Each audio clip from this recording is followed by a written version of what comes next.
Music. Gram सभा माघी मठिया से ग्राम प्रधान पद के जुझारू कर्मठ ईमानदार प्रत्याशी विजय यादव जी।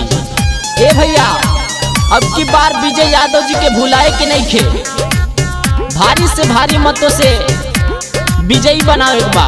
ए चाची, ना भूले के बा ना भुलाए के बा। विजय भैया के गाना कबा जाता हो, अब की बनी है प्रधान हमके लागता हो।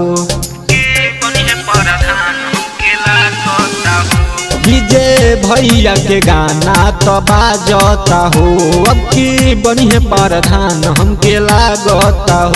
हाला बाटे भला सब करई है करी, विजय भैया जी जीती है नु तब जब राउर ओटवा पड़ी। विजय भैया जी जीती है नु तब जब राउर ओटवा पड़ी।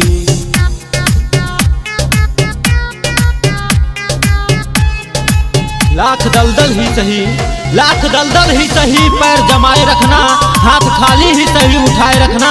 कौन कहता है छलनी में पानी नहीं रुक सकता, कौन कहता है छलनी में पानी नहीं रुक सकता। बस पर बनने तक हौसला बनाए रखना, बनाए रखना।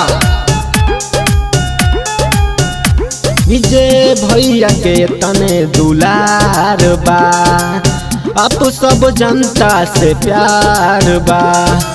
नया प्रधान मिली यार बनी सबका, यह संकल्प तैयार बा।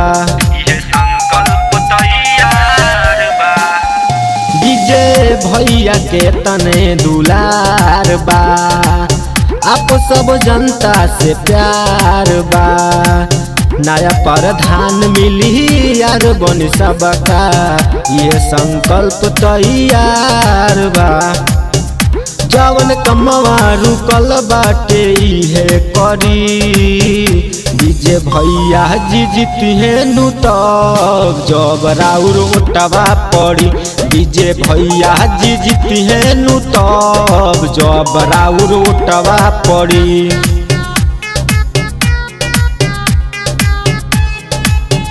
चल पड़ी थी आंधिया जबाने की, चल पड़ी थी आंधिया जबाने की, खुशियाँ मांगी थी आसिया बनाने की। मेरा दर्द मेरा गम कोई ना समझ सका, क्यों?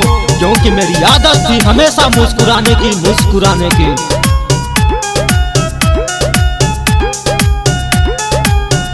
लिखे चंदन आजाद गीतियानु हो, अर्जुन अरविंद चाही पीरितियानु हो। नया प्रधान मिली यार बनी सबका, यह संकल्प तैयार बा। लिखे चंदन आजाद गीतियानु हो, अरविंद चाही हमके पीरितियानु हो। नया प्रधान मिली यार बनी सबका, यह संकल्प तैयार बा।